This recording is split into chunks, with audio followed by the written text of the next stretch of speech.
The summer sun was sinking low when Ryan Carter, a single dad who had worked himself weary on construction sites all day, noticed a broken-down bicycle on the side of the quiet country road.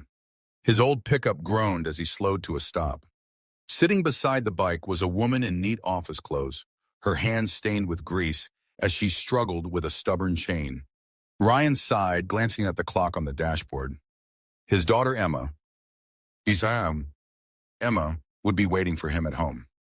Dinner would be late if he stopped, but he couldn't ignore someone stranded. That wasn't who he was. He climbed out of his truck and called, "Need a hand?" The woman looked up, her brow furrowed with frustration. "Yes, please. I've been at this for half an hour. The chain won't budge." Ryan picked up his old toolbox from the back of the truck. "Lucky for you, fixing things is kind of my side job." She blinked in surprise. "You just pulled over to help?" Most people would have driven past. Ryan crouched by the bike, examining the chain with steady hands. "My dad always said, if you see someone in need, you stop.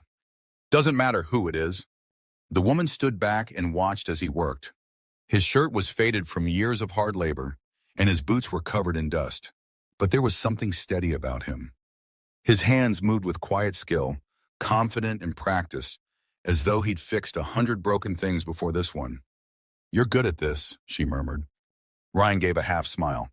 "When you don't have the money to replace things, you learn to repair them. Besides, being a single dad means I've got to wear a lot of hats, mechanic included." Something softened in her expression. "You're raising a child on your own?" Ryan nodded, tightening the last bolt. "Emma's 8. Smart, stubborn, and the best reason I've got to keep going. She's my whole world." The woman tilted her head, studying him. She was used to men boasting about business and money, but Ryan spoke of fatherhood like it was the greatest treasure in life. And the way his eyes lit up when he mentioned his daughter, it stirred something she hadn't expected to feel standing by the roadside.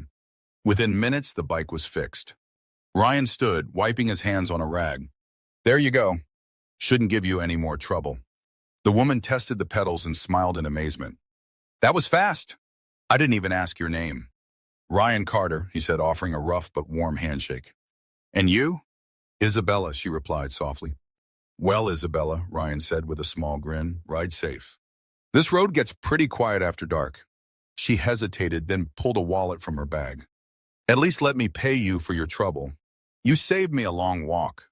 Ryan shook his head firmly. "No need. Just promise me you'll get home safe." "That's payment enough." For a moment, Isabella just looked at him. In her world, nothing came free. People always wanted something. Yet here stood a man with tired eyes, patched jeans, and calloused hands, refusing money though he clearly lived a life of struggle. "Thank you, Ryan," she said finally, her voice lower, almost thoughtful. "I won't forget this." He tipped his head, smiling as he packed his tools back into the truck. "Take care, Isabella." As his old pickup rumbled away, Isabella stood beside her repaired bike, watching until he disappeared over the hill.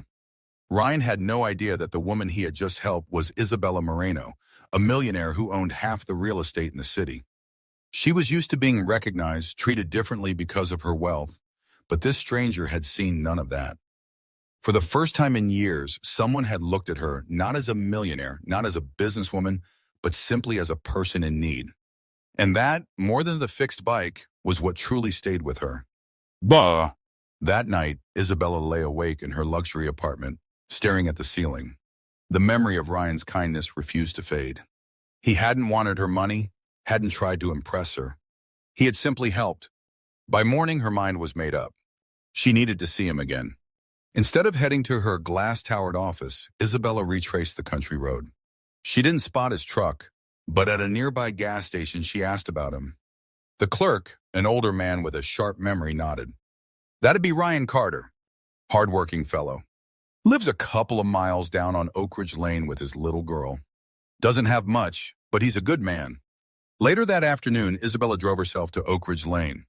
At the end of the gravel road stood a small, weather-worn house with peeling paint and a crooked mailbox. In the yard, a little girl with curly brown hair chased a worn soccer ball. Her laughter rang out like bells, pure and bright. Isabella's heart tightened. That had to be Emma. Moments later, the pickup truck pulled into the driveway, rattling loudly as it came to a stop. Ryan stepped out, tired but smiling as soon as he spotted his daughter. He lifted her into his arms, spinning her around, and Isabella felt a pang of emotion. She stepped from her car. Ryan noticed her immediately, surprise flashing across his face. Isabella? What are you doing here? I hope you don't mind me stopping by, she said carefully. I wanted to thank you properly for helping me yesterday.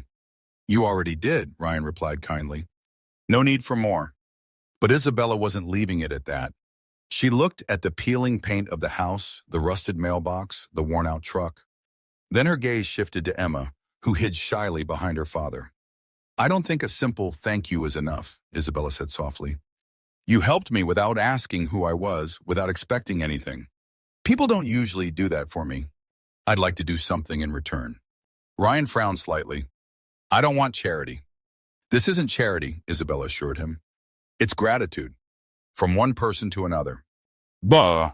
Over the weeks that followed, Isabella found ways to weave herself into their lives. She arranged for Emma to be enrolled in one of the best private schools in the city through a scholarship program her company sponsored. Ryan resisted, but Emma's joy holding her new school books won him over. Next, Isabella offered Ryan steady work. Her company had construction projects constantly in need of skilled, reliable workers. For the first time in years, Ryan didn't have to juggle 3 part-time jobs. Life slowly shifted. The house got repaired, the bills stopped drowning him, and Emma's laughter filled every corner of their home. Through it all, Isabella never flaunted her wealth. She sat on their porch, shared simple meals, and listened to Emma's endless chatter. Ryan saw that beneath the millionaire's polished exterior was a woman with a generous heart and a loneliness she rarely admitted. One evening, as the sun dipped low, Ryan turned to her. You didn't have to do all this. Why me? Why us? Isabella's gaze softened. Because the world needs more people like you, Ryan. You reminded me of something money can't buy, genuine kindness. You didn't see me as a millionaire. You saw me as a person who needed help. And that changed me. Ryan was quiet, his rough hands resting on the railing. Then he smiled faintly. Guess we both fixed something that day. You with your bike, me with your life. Isabella laughed, her heart lighter than it had been in years. Bah! Months passed and their bond deepened. Emma adored Isabella, and Ryan found himself looking forward to each day in a way he hadn't since losing his wife. The single dad who once lived paycheck to paycheck now had stability, hope, and more than that, companionship. And Isabella, who had once been surrounded by wealth but starved for sincerity, had finally found a place where she was loved not for her fortune, but for her heart. Together, they discovered that sometimes the simplest act of kindness, a man stopping to fix a bike on the roadside, can change the course of 2 lives forever.